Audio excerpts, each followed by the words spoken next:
thash pak më herët që Antibes njihet për këto rrugicat e ngushta që i ka shumë të bukura, e unë jam këtu në një nga ato rrugica e cila quhet Komun Libre du Safanie, cila është një fshat brenda qytetit.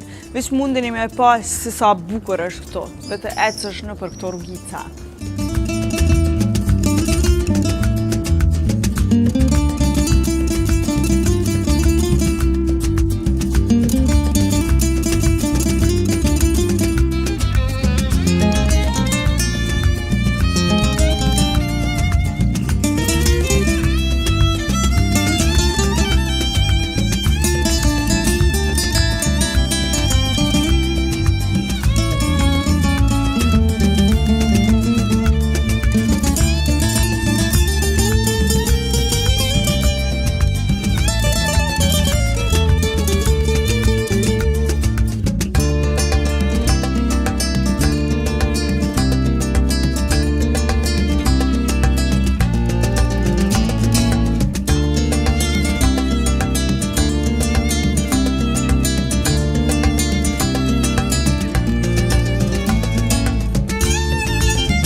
Në Antibes, Gelateria del Porto është pra i ka kulloret më të mira të najare që i kam provu.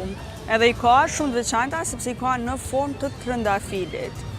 E kjo kullore kushtoj veç 5 euro, kështu që nuk është as pak shtrejt, sidomos për servimin që po e bojnë këta këto.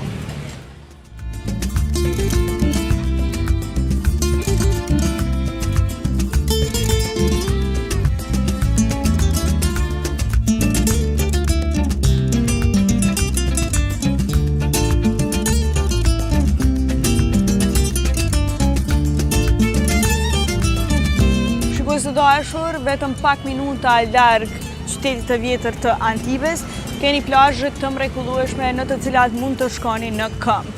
Këtu përballë meje është plazhi du Pontel dhe pak minuta afër tij është plazhi de la Salis. To pra arrijen në këmbë nga qyteti i vjetër i Antibes dhe ka plazhe të ndryshme tjera të cilat janë shumë afër ku mund t'i vizitoni me veturë apo edhe në këmbë sipas dëshirës tuaj. E nëse vini në Antibes, patjetër që duhet t'i vizitoni këto plazhe të mrekullueshme.